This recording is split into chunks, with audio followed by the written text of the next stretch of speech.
ಮಂಟಪಕ್ಕೆ ಬರಬೇಕು. ನಡೆಯಿರಿ. ಇವರು ಬರ್ತಾ ಇದ್ದಾರೆ. ಮಹಾದೇವಿಯವರು ಬರ್ತಾ ಇದ್ದಾರೆ. ಮಹಾದೇವಿಯವರು ಬರ್ತಾ ಇದ್ದಾರೆ. ಬಸವಣ್ಣನ ನಾವು ಎತ್ತಿ ಮುಂದಾಡಿಸಬೇಕು. ಬಸವ ಸಂಗನ ಬಸವಿದೇವ ಜಯಿತು, ಬಸವ ಸಂಗನ ಬಸವಿಲಿಂಗ ಜಯಿತು. ಬಸವಗೂ ಎಲಗೂ ಭಾವಭೇದವಿಲ್ಲ, ಬಸವಗೂ ಎಲಗೂ ರಾಶಿಕೂಟ ಉಂಟು. ಬಸವಣ್ಣನ ಪ್ರಿಯ ಜನ ಸಂಗಯದಲ್ಲಿ ಹೆಸರಾಗದ ಮಾಡತಿ ನಾನಯ್ಯ. ಬಸವ ಬಸವ ಅಯ್ಯ ನಿಮ್ಮ ಶರಣು ನಿಜ ನಿವಾಸವಯ್ಯ, ನಿಜ ನಿವಾಸವಯ್ಯ. ಅಯ್ಯ ನಿಮ್ಮ ಶರಣನು ಮೆಟ್ಟಿದರೆ ಪಾವನವಯ್ಯ. ಅಯ್ಯ ನಿಮ್ಮ ಶರಣರಿದ್ದವರೇ ಕೈಲಾಸವಯ್ಯ. ಜನ್ಮದಲ್ಲಿ ಕಾಡುವಯ್ಯ, ಜನ್ಮದಲ್ಲಿ ಕಾಡುವಯ್ಯ. ನಿಮ್ಮ ಶರಣ ಬಸವಣ್ಣನಿದ್ದ ಕ್ಷೇತ್ರ ಅರಿಮುಕ್ತ ಕ್ಷೇತ್ರವಾಗಿ, ಅರಿಮುಕ್ತ ಕ್ಷೇತ್ರವಾಗಿ ನಾನು ಸಂಗನ ಬಸವಣ್ಣನ ಶ್ರೀಪಾದಕ್ಕೆ ನಮೋ ನಮೋ ಎಂದಿದ್ದೆಯ, ನಮೋ ನಮೋ ಎಂದಿದ್ದೆಯ, ನಮೋ ನಮೋ ಎಂದಿದ್ದೆ. ಸೂರ್ಯನುದಯ ತಾವರೆಗೆ ಜೀವಾಳ, ಸೂರ್ಯನುದಯ ತಾವರೆಗೆ ಜೀವಾಳ. ಚಂದ್ರನುದಯ ನೈದಿಲೆಗೆ ಜೀವಾಳ, ಚಂದ್ರನುದಯ ನೈದಿಲೆಗೆ ಜೀವಾಳ. ಊಪರಠಾವಿನಲ್ಲಿ ಊಟ ಜೀವಾಳ, ಊಪರಠಾವಿನಲ್ಲಿ ಊಟ ಜೀವಾಳ. ಒಲಿದ ಠಾವಿನಲ್ಲಿ ನೋಟ ಜೀವಾಳ, ಒಲಿದ ಠಾವಿನಲ್ಲಿ ನೋಟ ಜೀವಾಳ. ಕೂಡಲ ಸಂಗನ ಶರಣರ ಬರುವೆ, ಕೂಡಲ ಸಂಗನ ಶರಣರ ಬರುವೆ. ಪ್ರಾಣ ಜೀವಾಳ ವೈಯ, ಪ್ರಾಣ ಜೀವಾಳ ವೈಯ. ಶಾಂತಿ ಶಾಂತಿ. ಯಾರು ಸ್ಥಾನ ಬಿಟ್ಟು ಕದಲಲಾರರು. ನಾನೊಬ್ಬ ತುಂಟ ಮಗನೆಂದು ಅಪ್ಪನವರಿಗೆ ಗೊತ್ತು. ಶರಣು ಶರಣಾರ್ಥಿ ತಾಯಿ, ಶರಣು ಶರಣಾರ್ಥಿ ತಾಯಿ. ನಾನು ಕಲಿದೇವರ ದೇವರನ್ನೆಲ್ಲ ಬಹಳ ಮಾಚಿದೆನು. ಶರಣು ಶರಣಾರ್ಥಿ.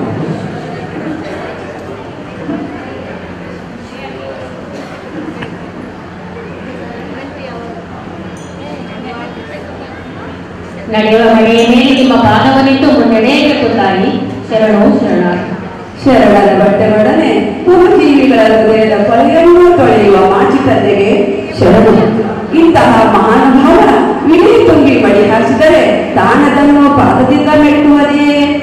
ಅರಸಿ ತೊಳಲಿದಳಿಲ್ಲ, ಹರಸಿ ಬಳಲಿದಳಿಲ್ಲ, ಅರಸಿ ತೊಳಲಿದಳಿಲ್ಲ, ಹರಸಿ ಬಳಲಿದಳಿಲ್ಲ. ಬಯಸಿ ಹೊಕ್ಕರಿಲ್ಲ, ತಪಸ್ಸು ಮಾಡಿದಳಿಲ್ಲ, ಅದು ತಾನ ಕಾಲದಲ್ಲೇ ಸಾಧ್ಯವಾಗದು. ಶಿವನು ಇರುವುದಲ್ಲದೆ ಕೈಗೂಡದು. ಚೆನ್ನಮಲ್ಲಿಕಾರ್ಜುನ, ಚೆನ್ನಮಲ್ಲಿಕಾರ್ಜುನನುಳಿದರಾಗಿ ನಾನು ಸಂಗನ ಬಸವಣ್ಣನ ಶ್ರೀಪಾದ ಕಂಡು ಬದುಕಿದೆನು. ಏಳು ಮಗಳೇ, ಹೆತ್ತ ತಾಯಿ ಮಹಾದೇವಿ ಅಕ್ಕ, ರೂಹಿಲ್ಲದವರಿಗೆ ಒಲಿದವರಿಗೆ ಮೆಚ್ಚಿದವರಿಗೆ, ಅಭಿಮಾನದ ಹಂಗುಂಟೆ ದಿಗಂಬರರಿಗೆ ಒಲಿದವರಿಗೆ ಕೋವಿಲದ ಹಂಗುಂಟೆ ಕೂಡಲ ಸಂಗಮ ದೇವಯ್ಯ. ಮಹಾದೇವಿ ಅಕ್ಕನೆಂಬ ಭಕ್ತಿಗೆ ಆವ ಹೊರೆಯೂ ಇಲ್ಲ ನೋಡ ಪ್ರಭುವೆ. ಅಂತಹ ದೊಡ್ಡ ಯೋಗ್ಯತೆ ನನ್ನದಲ್ಲ ತಂದೆ. ಶಿರಣರ ಮನೆಯ ತಂದಾಗಿರಲು ಚೆನ್ನಮಲ್ಲಿಕಾರ್ಜುನನ ಕೈ ಹಿಡಿದು ಬಂದ ನಿಮ್ಮ ಕರುಣೆಯ ಕಂದ ನಾನು ತಂದೆ. ಇವರು ಗುಹೇಶ್ವರ ಲಿಂಗದ ಅಲ್ಲಮ ಪ್ರಭು.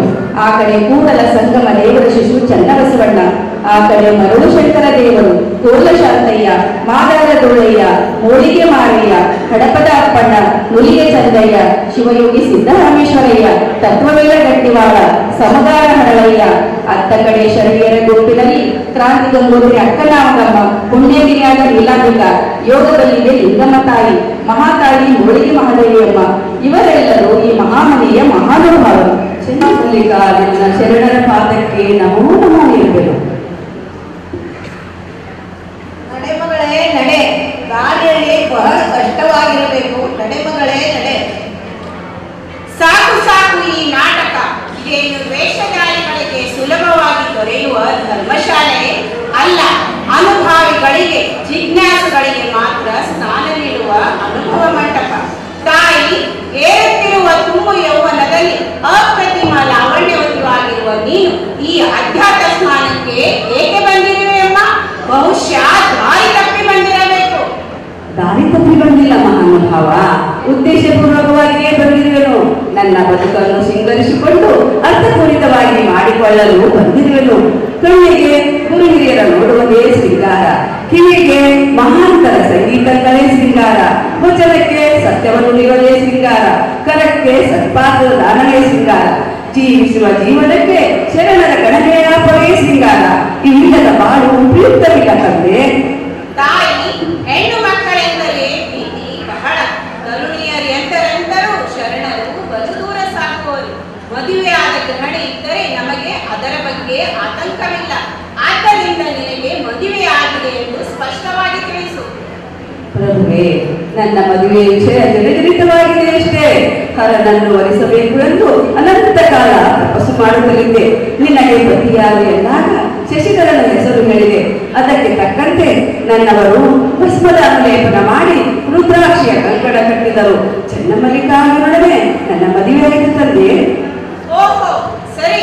ಅಂತೂ ನಿನಗೆ ಮದುವೆಯಾಗಿದೆ ಎಂಬುದು ಸತ್ಯ. ಆದರೆ ನಿನ್ನ ಪತಿಯ ಕುರಿತು ಇನ್ನೂ ಸ್ಪಷ್ಟವಾಗಿ ನಮಗೆ ತಿಳಿದು ಬಂದಿಲ್ಲ. ನಿನಗೆ ಈ ಶರಣರ ಸತ್ಸಂಗ ಬೇಕಾದರೆ ನಿನ್ನ ಪತಿಯೇ ಯಾರೆಂಬುದು ಸ್ಪಷ್ಟವಾಗಿ ತಿಳಿಸು. ಇಲ್ಲವಾದರೆ ಬಂದ ದಾರಿಗೆ ಸುಂಕವಿಲ್ಲವೆಂದು ಗಂಭೀರವಾಗಿ ಆಚೆ ತೊಲಗು. ನನ್ನ ಪತಿಯ ಗುರು ಹೇಳಲು ನನಗೆ ಸಂಕೋಚವೇಕೆ? ಸಾವಿಲ್ಲದ ಸಹಜಕ್ಕೆ, ರೂಹಿಲ್ಲದ ಚೆಲುವರಿಗೆ, ಭವವಿಲ್ಲದ ಅಭವಕ್ಕೆ, ನಿಶ್ಚಯದ ನಿಶ್ಚಲಕ್ಕೆ ಒಲಿದಿರುವನು. ಚೆನ್ನಮಲ್ಲಿಕಾರ್ಜುನನೆಂಬ ಮಹಾವಿಭೂಮಿಗೆ ಒಲಿದಿರುವನು ತಂದೆ. ಪರಮಾತ್ಮನನ್ನು ಮದುವೆಯಾದ ಎಂದು ಅವಿವೇಕ ರಮಣೀಯ ಮಾತುಗಳನ್ನು ಹೇಳುತ್ತಿರುವೆ. ಮದುವೆ ಎಂದರೇನು? ಎರಡು ವ್ಯಕ್ತಿಗಳ ಸಂಯೋಗ, ತಮ್ಮ ತಮ್ಮನೆಯೇ ಅಲ್ಲ, ಸಮಾಜ ಸಾಕ್ಷಿಯಾಗಿ. ಅಂದ ಹಾಗೆ ನೀನು ಯಾರ ಸಾಕ್ಷಿಯಾಗಿ ಮದುವೆಯಾದೆ ಅಮ್ಮ? ತಂದೆ, ಇಷ್ಟಲಿಂಗ ದೀಕ್ಷೆಯನ್ನು ಮಾಡಿದ ಶ್ರೀ ಗುರುಲಿಂಗದೇವರು ತಿತ್ತಿಗರಾದರು. ಪರಮಾತ್ಮನು ಮದುವಳಿಗನಾದ, ನಾನು ಮದುವಳಿಗೆಯಾದೆ. ಆನಂದ ಬಂದಿ ಕಣ್ಣಿಂದ ನಡೆಸಿದ ಹರ್ಷಜಲವೇ, ಧಾರೋದಕವಾಗಿ ಸಮಸ್ತ ಮಾನವ ಕುಲವೇ ಈ ವಿಶ್ವ ಕುಟುಂಬದ ವಿವಾಹ ಮಂಟಪದಲ್ಲಿ ಬಂದು ಬಳಗ ನಿಬ್ಬಳವಾಗಿ ನಡೆಯಿತು. ಅಂತಹ ಅನುರೂಪನನ್ನು ಮದುವೆಯಾಗುವುದೇ. ಅವನು ನನ್ನೊಂದಿಗೆ ಕಣ್ಣು ಮುಚ್ಚಾಲೆ ಆಡುತ್ತಿದ್ದಾನೆ. ಆದುದರಿಂದ ಅವನನ್ನು ಒಟ್ಟುಗೂಡಿಸಿರಿ ಎಂದು ಕೇಳಿಕೊಳ್ಳಲು ನಿಮ್ಮ ಪಾದದಲ್ಲಿ ಬಂದಿರುವೆನು. ಇದನ್ನು ಹೊರತು ಮೂಕದ ಉಳಿದವರ ಸುದ್ದಿ ನಾನರಿಯೆ. ನಿನ್ನ ಮದುವೆಯ ಸಂಭ್ರಮ ಹೇಗಿತ್ತು, ವ್ಯವಸ್ಥೆಯ ಬಗ್ಗೆ ಏನು ಎಂದು ಪುನಃ ಪ್ರಶ್ನಿಸಬೇಡಿ, ನಾನೇ ಹೇಳಿಬಿಡುವೆ. ಜಲದ ಮಂಟಪದ ಮೇಲೆ ಹುಲಿಯ ಚಪ್ಪರವ ನಿಕ್ಕಿ, ಜಲದ ಮಂಟಪದ ಮೇಲೆ ಹುಲಿಯ ಚಪ್ಪರವ ನಿಕ್ಕಿ, ಕಾಲಿಕಲ ಹೆಸೆಯ ಹಾಸಿ ಕಾಲಿಲ್ಲದ ಹೆಂಡರಿಗೆ ತಲೆಯಿಲ್ಲದ ಗಂಡ ಬಂದು ಮದುವೆಯಾದನು. ಎಂದೆಂದು ಬಿಡದ ಬಾಳುವೆ ಪಟ್ಟರನ್ನ ಚೆನ್ನಮಲ್ಲಿಕಾರ್ಜುನನೆಂಬ ಗಂಡಗೆನ್ನ ಮದುವೆ ಮಾಡಿದರು. ಓಹೋ, ನೀನು ಮಾತಿನಲ್ಲಿ ಬಲು ಚತುರೆ, ಮುತ್ತು ಮಾಣಿಕ್ಯಗಳನ್ನೇ ವರ್ಚಿಸುವೆ. ಇಂತಹ ಬೆಳಗಿನ ಒಗಟುಗಳಿಗೆ ನಾವು ಮರಳಲಾಗುವವರಲ್ಲ. ಅದೇ ನಮ್ಮವರು ಬಿಚ್ಚು ಭಾಷೆಯಲ್ಲಿ ಹೇಳು. ಸದ್ಭಕ್ತಿ ಎಂಬ ಮಂಟಪವ ಮಾಡಿ ಸುಜ್ಞಾನದ ಚಪ್ಪರವ ಕಟ್ಟಿ ಸತ್ಕ್ರಿಯೆ ಎಂಬಂತ ಆಸೆಯ ಮನೆ ಹಾಸಿದರು. ದುಶ್ಚಾರಿತ್ರ್ಯ ಎಂಬ ಕಾಮಿಲ್ಲದ ಜಿಜ್ಞಾಸು ದುರಿಗೆ ವೃತ್ತಿ ಜ್ಞಾನ ಚೈತನ್ಯ ಜ್ಞಾನಯುಕ್ತ ಪರಶಿವನು ವರುಣಾದನು. ನಮ್ಮಿಬ್ಬರದು ಬಿಡದ ಬಾಳವೆ ಚನ್ನಮಲ್ಲಿಕಾರ್ಜುನನಿಗೆ ಒಲಿದ ನಿತ್ಯ ಬುದ್ಧೆಯೇ ನಾನು ತರುವೆ. ಮಾತಿನ ಮಂಟಪವನ್ನು ಕಟ್ಟಿ ಕೇಳುವವರಿಗೆ ತಲೆದೂಗುವಂತೆ ಮಾಡಿದರೆ ಅದು ಉಪಯೋಗವಾಗದು ಅವ. ರಮಣೀಯವಾದ ಶಬ್ದಜಾಲದಿಂದ ವಿವೇಕಿಗಳನ್ನು ಮರಳಗೊಳಿಸುವುದು ಅಸಾಧ್ಯ. ಬೇಕು ಕಣ್ಣ ಮುಚ್ಚಿ ಹಾಲು ಕುಡಿದಂತೆ ನಿನ್ನ ಸುದ್ದಿ ಜಗದತ್ತ ಪ್ರಸಿದ್ಧವಾಗಿರುವಾಗ ನೀನು ಬಣ್ಣ ಬಣ್ಣದ ಮಾತುಗಳಿಂದ ಇಲ್ಲಿ ಮರಳು ಮಾಡುತ್ತಿರುವೆಂದು ಎಲ್ಲರೂ ಅರಿತಿದ್ದಾರೆ. ಕೌಶಿಕನೆಂಬ ರಾಜನ ಅರಮನೆಯಲ್ಲಿದ್ದು ವಿನಾಕಾರಣ ಅವನ ಮೇಲೆ ತಪ್ಪನ್ನು ಹೊರಿಸಿ ಬಾಳಲಾರದಂತೆ ಇತ್ತ ಬಂದು ಬಣ್ಣ ಬಣ್ಣದ ಮಾತುಗಳನ್ನು ಆಡುತ್ತಿರುವೆ ಎಂದು ಎಲ್ಲರೂ ಅರಿತಿದ್ದಾರೆ. ಅಂದಹಾಗೆ ಚನ್ನಮಲ್ಲಿಕಾರ್ಜುನೇ ನಿನ್ನ ಪತಿಯೇ ಎಂಬುದಕ್ಕೆ ಯಾವ ಪ್ರಮಾಣವಿದೆ? ತಂದೆ, ತಮ್ಮ ಈ ಪ್ರಶ್ನೆ ಅನುಚಿತವಾದುದೇನಲ್ಲ, ಕೇಳಲು ಅರ್ಹವಾದುದೇ. ಹೆಗ್ಗಳವನ್ನು ಒಳಗಿಟ್ಟು ನೆನಗಟ್ಟು ಮಾಡಿದರೆ ಅದು ಎಲ್ಲಿದ್ದರ ಕೆಳಗೆ ಹೊರಬರಬಹುದು. ಆದುದರಿಂದ ಇಂತಹ ಪ್ರಶ್ನೆಗಳನ್ನು ಅಂತರಂಗದಲ್ಲಿ ಅನ್ವೇಷಿಸಿಕೊಂಡು ಸದ್ಯಕ್ಕೆ ನನ್ನನ್ನು ಹಿಂದಿಟ್ಟುಕೊಂಡರೂ ಕಾಲಾಂತರದಲ್ಲಿ ಅವು ಹುಟ್ಟಿಯುವ ಸಾಧ್ಯತೆ ಇದೆ. ಆದುದರಿಂದ ಇಂತಹ ಪ್ರಶ್ನೆಗಳನ್ನು ಕೇಳಿ ಸಂಶಯ ನಿವಾರಿಸಿಕೊಳ್ಳಿ. ಕೌಶಿಕನಿಗೆ ನಾನು ಹಾಕಿದ ಲಿಂಗ ಪೂಜೆ ಜಂಗಮ ಸೇವೆಗೆ ಅಡ್ಡ ಬಂದು ಒಪ್ಪಂದವನ್ನು ಉಲ್ಲಂಘಿಸಿದಾಗ ನಾನು ಅವನಿಂದ ಬಿಡುಗಡೆ ಹೊಂದಿದೆ.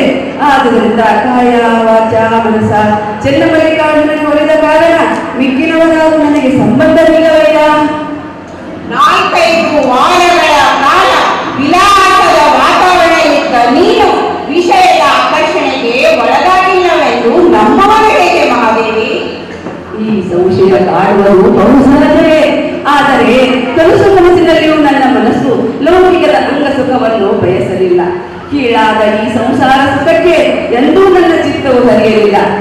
ಈ ಚಲಮರದ ಕೆಳಗೆ ಕುಳಿತು ಹಾಲನ್ನು ಕುಡಿದರು ಸಾಮಾನ್ಯರು ಹೆಂಡವೆಂದೇ ವಹಿಸುವರು. ಆದರೆ ನನಗೇನು ವ್ಯತ್ಯಾಸವು ತಂದೆ? ವ್ಯಕ್ತಿಗಳ ಅಂತರಂಗದಲ್ಲಿ ಒಳಹೊಕ್ಕು ನೋಡಬಲ್ಲ ನಿಮ್ಮಂತವರು ಇಲ್ಲದ ತಪ್ಪಿಗಾಗಿ ಹುಡುಕಿದರೆ ಅದು ಅನ್ಯಾಯವಲ್ಲವೇ? ಕರುಣೆಯ ಕಡಲನ್ನು ಮುಟ್ಟಿಸುವ ಈ ನಿನ್ನ ನಟನೆಯ ಮಾತುಗಳು ಶರಣರ ಮೇಲೆ ಪರಿಣಾಮ ಬೀರವು. ನಟನೆಯ ಮಾತಲ್ಲ ತಂದೆ, ಹೃದಯದಾಳದಿಂದ ಬರುವುದು. ನಟನೆ ನನ್ನ ಬದುಕಿನ ಸಾರವಾಗಿದ್ದರೆ ಇಷ್ಟು ಕಷ್ಟಪಟ್ಟು ಬಂದು ನಿಮ್ಮ ಕರುಣೆಗಾಗಿ ಕೈ ಚಾಚುತ್ತಿದ್ದೇನೆ. ತಂದೆ, ತರುವಾಗಿ ಮನವು ಮಾರು ಹೋಗಿ ಅಗಲಲಾರದ ಚೆನ್ನನಿಗಾಗಿ ಹಂಬಲಿಸುವ ನನ್ನ ಮೇಲೆ ಇನ್ನೂ ವಿಶ್ವಾಸ ಬರದೆ. ನೀನು ಸೀರೆಯನ್ನು ತೆಗೆದುಕೊಂಡು ವೈರಾಗ್ಯವೇ ಸರಿ, ನಮಗೆ ಅದರ ಬಗ್ಗೆ ಆತಂಕವಿಲ್ಲ. ಆದರೆ ಸೀರೆಯನ್ನು ಬಿಡಿಸಿದ ವೈರಾಗ್ಯದಲ್ಲಿ ಪುನಃ ಕೌನೇಂದ್ರಿಯಗಳನ್ನು ಕೂದಲ ತೆರೆಗಳಿಂದ ಮುಚ್ಚುತ್ತಿರುವ ಪ್ರಯತ್ನವೇಕೆ ಮಾಡುತ್ತಿರುವೆ? ಕೂದಲನ್ನು ಮರೆಮಾಚುವುದಕ್ಕೆ ಪ್ರಬಲ ಕಾರಣವಿದೆ. ಅದು ನನಗಾಗಿ ಅಲ್ಲ, ನಿಮ್ಮಂತವರಿಗಾಗಿ. ಹೌದು, ಎಲ್ಲರೂ ನಿಮ್ಮಂತೆ ಪರಿಪಕ್ವಾವಸ್ಥೆಯಲ್ಲಿ ಇರುವುದಿಲ್ಲ. ಅರ್ಧಂಬರ್ಧ ಸಾಧಕರಾದ ಸಿದ್ಧ ಪುರುಷರು ಈ ಅನುಭವ ಮಂಟಪದಲ್ಲಿ ಇರುವರು. ಅವರು ಕಾಮನ ಮುದ್ರೆಯನ್ನು ಕಂಡು ಶೋಭೆಗೊಳ್ಳಬಾರದು ಎಂಬ ಮುನ್ನೆಚ್ಚರಿಕೆಯಿಂದ ಮುಚ್ಚಿರುವುದಲ್ಲೇ. ಆದರೆ ಸೀರೆಯನ್ನು ಬಿಸುಟಿ ದಿಗಂಬರೆಯಾಗಿ ಹೊರಟ ನಿನ್ನನ್ನು ಕಾಮುಕರೆಂಬ ಕ್ರಿಮಿಗಳು ಮಲಿನಗೊಳಿಸಿಲ್ಲವೆಂದು ನಂಬಬಹುದೇ ಮಹಾದೇವಿ? ಶಿವಶಿವ, ಎಲ್ಲೆಂದ ಕರಡ ಕಠೋರ ಪ್ರಶ್ನೆ. ಇರಲಿ ಸಾಕು ಸಾಕು, ಪರೀಕ್ಷೆಗೆ ಒಂದು ಮಿತಿ ಇರಬೇಕು. ಇರಲಿ, ನೀವೇಕೆ ವಿವರಿಸಿತರಾಗ್ತೀರಾ ತಂದೆಗಳಿಗ? ಹಲವಾರು ತಿಂಗಳ ಕಾಲ ವಿದ್ಯಾಭ್ಯಾಸ ಮಾಡಿದ ಹುಡುಗ ಗುರುಗಳ ಎದುರಿನಲ್ಲಿ ನಿಂತು ಉತ್ತರ ಹೇಳಿ ಮೆಚ್ಚುಗೆ ಗಳಿಸಿದರೆ ಅದು ಲೇಸಲ್ಲವೇ? ಅವನು ಮುಂದಕ್ಕೆ ಹೋಗಲು ಸದಾವಕಾಶವಷ್ಟೇ. ಆದುದರಿಂದ ನಾನು ಉತ್ತರಿಸುವೆನು. ಸಿಪ್ಪೆಯನ್ನು ಕಳಚಿ ಹೊರಗಡೆ ಇಟ್ಟರೆ ಕಿವಿಗಳು ಮುತ್ತುವುದು ಸಹಜ. ಆದರೆ ಸಿಪ್ಪೆ ಕಳಚಿದ ಹಣ್ಣನ್ನು ನುಂಗಿ ಬಿಟ್ಟರೆ ಕಿವಿಗಳು ಮುತ್ತುವುದೇ? ಲೋಕದ ಜೇಷ್ಠೆಗೆ ರವಿ ನೈಜವಾದಂತೆ ಜೇಷ್ಠೆಗೆ ಮನವೇ ಬೀಗ ಮನವೇ ಬೀಗ ಎನ್ನೊಳಗುಂದು ಆವನಲ್ಲಿ ಮನೆ ಸಿರುಕಿ ಬರಬಲ್ಲಿಗ ಎನಗೆ ಬರುವುದೇ ಚನ್ನಮಲ್ಲಿಕಾರ್ಜುನ ಎನಗೆ ಬರುವುದೇ ಚನ್ನಮಲ್ಲಿಕಾರ್ಜುನ. ಭಲೇ ಭಲೆ ಉಗೆ ಉಗೆ, ಭಲೇ ಭಲೆ ಉಗೆ ಉಗೆ. ಮನಸ್ಸು ಕೂಡ ಅಷ್ಟೇ ಪರಿಶುದ್ಧವಾಗಿದೆ ಎಂದು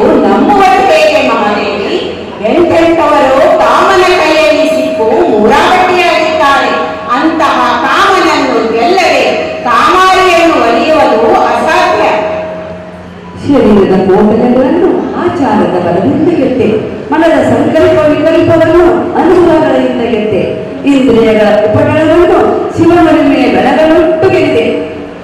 ಕಾಮನೇ ನನ್ನ ಮನದಲ್ಲಿ ಹುಟ್ಟಿ ಬರಲಾದಾಗ ಅವನವರಿಗೆಲ್ಲ ಪ್ರಸಂಗ ಎಳೆಯದು ಶಿವನ ವಾಣಿಯನ್ನೇ ಸುಳ್ಳಾಗಿರಿಸಿರುವೆ.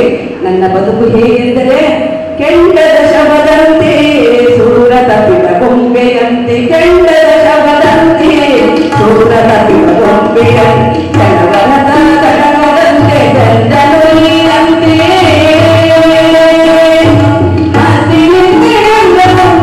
ಅಣ್ಣ ಚೆನ್ನದಲ್ಲಿ ಕಣ್ಣ ಸಂಗವೇ ಆಶಯವರಿಗೆ ಹೆಣ್ಣರವರ ಬರೆದುಕೊಂಡು ಸುಟ್ಟ ಮಲ್ಲದಂತೆ ರೂಪ ಮಾತ್ರವಾಗಿರುವೆ.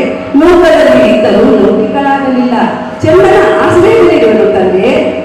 ನಿನಗೆ ದೇಹ ಇಂದ್ರಿಯಗಳೆಂಬ ಜಾತಿ ಸೂತಕ ಇರುವಾಗ ಮಹೇಶ್ವರನನ್ನು ಒಲೆಯಲು ಸಾಧ್ಯವೇ? ಶರೀರವು ಇರುವ ತನಕ ದೇವರನ್ನು ಒಲಿಯುವುದು ಸಾಧ್ಯವಿಲ್ಲ ಎಂಬುದು ನಿಮ್ಮ ತಿಳುವಳಿಕೆ. ಹಾವಿನಲ್ಲಿ ವಿಷದ ಹಲ್ಲಿರುವ ತನಕ ಮಾತ್ರ ಅಪಾಯಕಾರಿ. ಆದರೆ ಆ ಹಲ್ಲನ್ನು ಕಳೆದಾಗ ಹಾವಾಡಿಗಳಿಗೆ ಬದುಕಲು ಅದೇ ಸಹಾಯಕಾರಿಯಲ್ಲವೇ?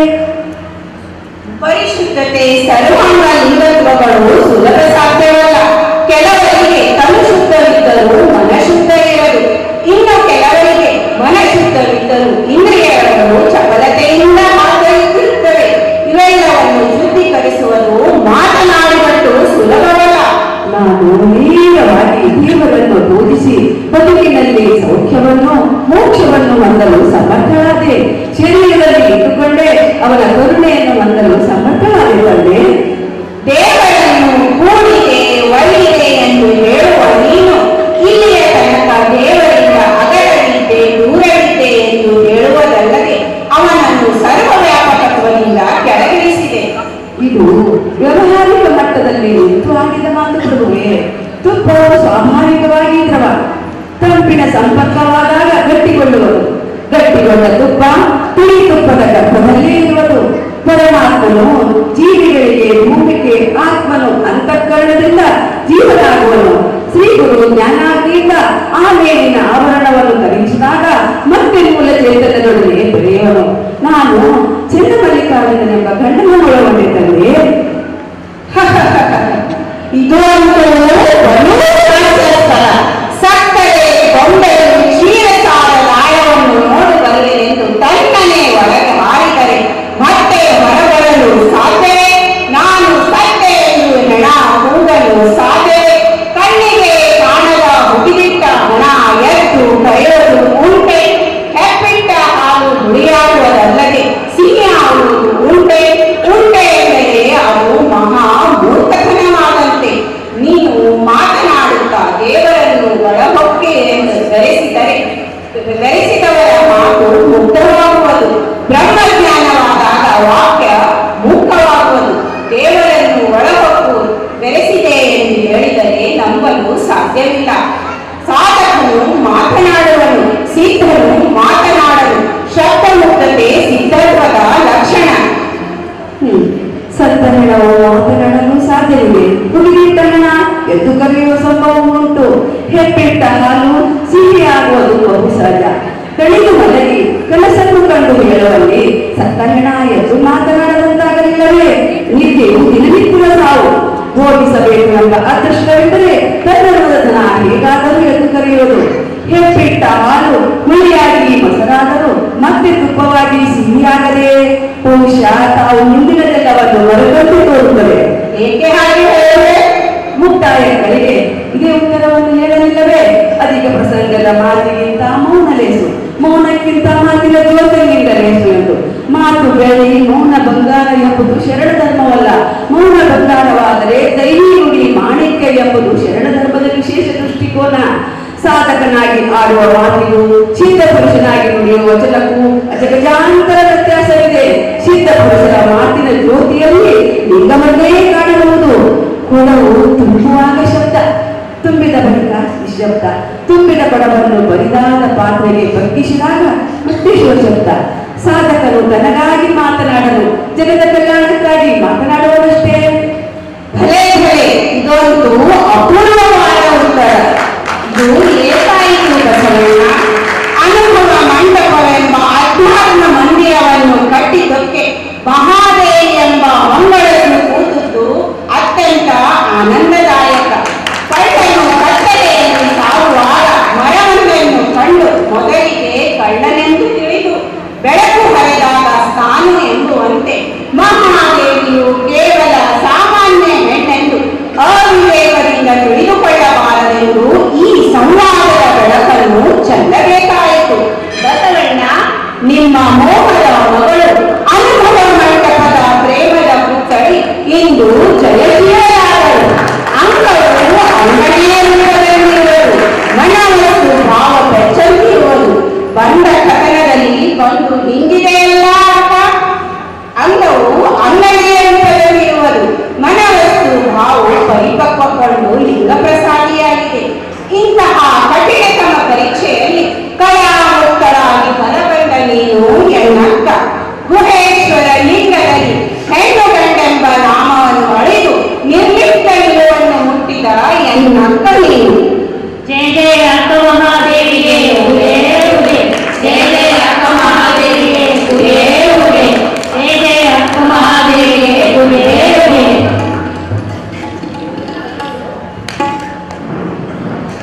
ಶರಣಗುಂಡವರೇ, ಮನಸ್ಸಿನ ಸಮುದ್ರದಲ್ಲಿ ದೊರೆಯುವ ಇದೊಂದು ಅಪಾರ ಮೌಖಿಕವಿದು. ಈ ತಾಯಿಯನ್ನು ನೀವಿಂದು ಅಕ್ಕನೆಂದೂ ಹೋಲಿಸಿರಿ. ಇವಳು ನಮಗೆ ನಿಮಗೆ ಅಷ್ಟೇ ಅಕ್ಕನಲ್ಲ, ಜಗದಕ್ಕ, ಸ್ತ್ರೀ ಕುಲ ಮಾರ್ಗದರ್ಶಿ. ಈ ಬಿರುದು ಹುಟ್ಟಿನಿಂದ ಪಡೆಯುವುದು ಅಲ್ಲ, ಶರಣರ ಸಮೂಹದಿಂದ ಕೊಡಲ್ಪಟ್ಟ ಮಹಾಬಿರುದು. ಗುಹೇಶ್ವರ ಲಿಂಗದಲ್ಲಿ ಸಂಗಿಲ್ಲದಿಪ್ಪ ಮಹಾದೇವಿಯ ಶ್ರೀಪಾದಕ್ಕೆ ನಮೋ ನಮೋ ಎಂದೆ.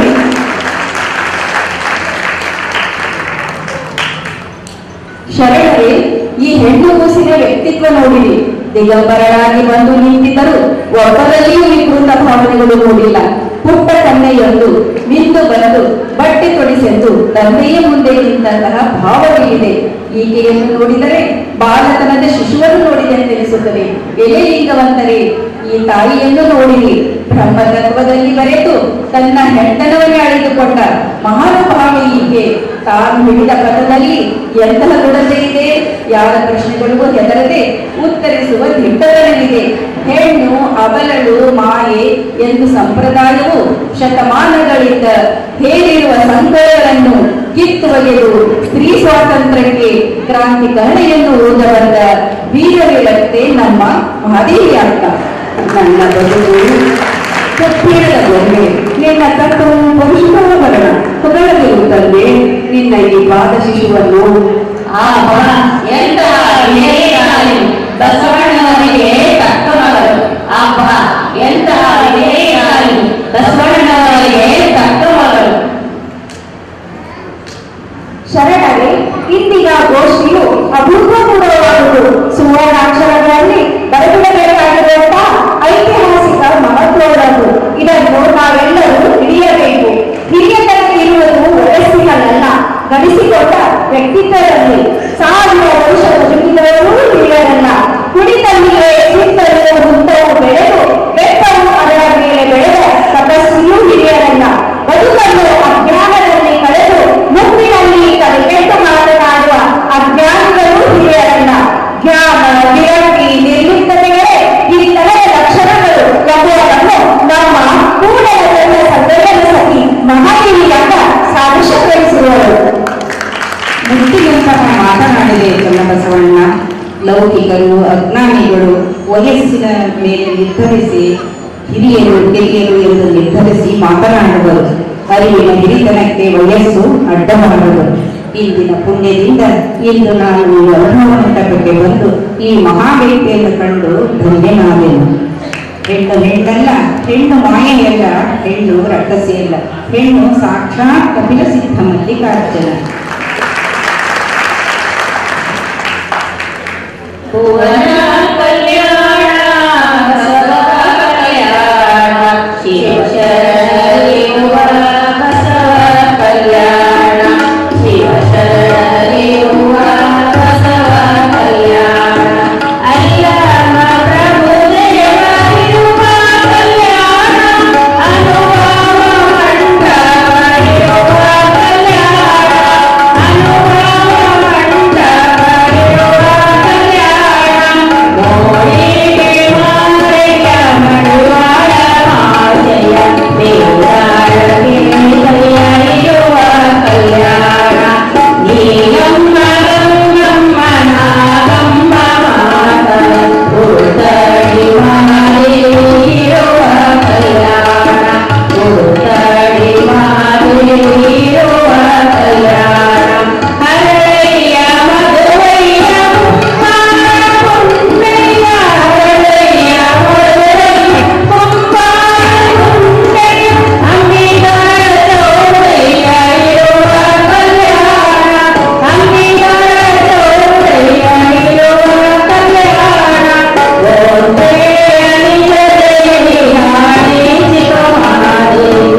ನಿನಗೆ ಗುಹೇಶ್ವರ ಲಿಂಗದಲ್ಲಿ ಅಮರವಾದ ಪದಿಯು ನಿನಗೆ ಸ್ವಯವಾಗಿ ಆಯಿತು.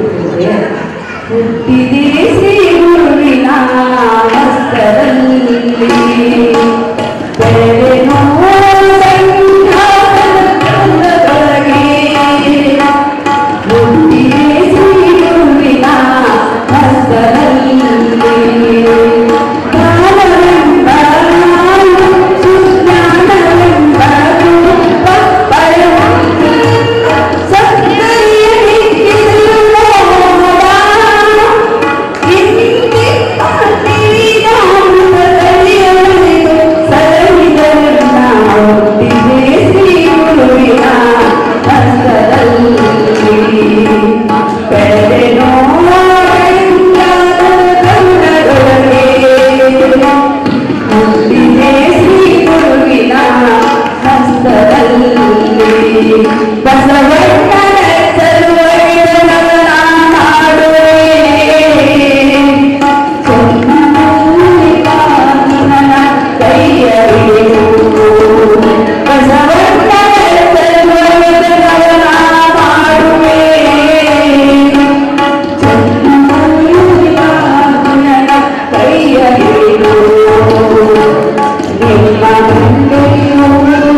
ಶೂನ್ಯ ಪೀಠಾಧ್ಯಕ್ಷ ಅಲ್ಲಮ ಪ್ರಭು ಅವರಿಗೆ ಶೂನ್ಯ ಪೀಠಾಧ್ಯಕ್ಷ ಅಲ್ಲಮ ಪ್ರಭು ಅವರಿಗೆ ಈಶ್ವರರು ಬಸವಣ್ಣನವರಿಗೆ ಈಶ್ವರರು ಬಸವಣ್ಣನವರಿಗೆ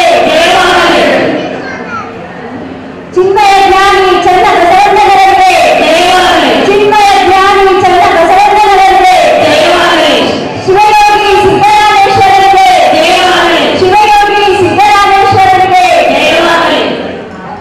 ವೀರಗಾಮಿ ಜಯ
ಇಲ್ಲಿಗೆ ತನಕ ಅತ್ಯಂತ ಮನೋಜ್ಞವಾಗಿ ನಮ್ಮ ಎಲ್ಲ ಶರಣಗಳ ಚಿಂತನೆಗೆ ಭಾವಕ್ಕೆ ಸ್ಪರ್ಶಿಸುವಂತೆ ತಾವು ಮನೋಜ್ಞವಾಗಿ ಅಭಿನಯ ಮಾಡಿದ್ದೀರಿ. ಅನುಭವ ಮಂಟಪ ದೃಶ್ಯವನ್ನು 12ನೇ ಶತಮಾನದ ದೃಶ್ಯವನ್ನು 21ನೇ ಶತಮಾನದಲ್ಲಿ ಕಟ್ಟಿಕೊಡುವ ಒಂದು ದಿವ್ಯ ಭವ್ಯ ಪ್ರಯತ್ನವನ್ನು ಮಾಡಲಿಕ್ಕೆ ಎಲ್ಲ ಶ್ರದ್ಧೆಯ ತಾಯಿಗಳಿಗೆ ಎಲ್ಲ ಶರಣಗಳ ಚಿಂತನೆಯ ಪರವಾಗಿ ತಮಗೆ ಭಕ್ತಿಯ ಶರಣು ಶರಣಾರ್ಥಿಗೆ ತಮಗೆ ಪುಸ್ತಕವನ್ನು ಶರಣರಾದ ಶ್ರೀ ಅರವಿಂದ್ ಜಂತಿಯವರು ವಚನ ಪುಷ್ಪವನ್ನು ಸಮರ್ಪಿಸುವುದರ ಮೂಲಕ ಧನ್ಯವಾದ ತಲುಪಿಸುತ್ತಾರೆ. ಸರ್ ಸಂಗೀತವಾಗಿ ತಮಗೆ ಅವರು ಪುಸ್ತಕವನ್ನು ತಲುಪಿಸಿ ತಮ್ಮ ಶರಣು ಸಮರ್ಪಣೆ ಮಾಡಿದ್ದಾರೆ. ಕೂಡಲ ಸಂಗಮ ದೇವಾ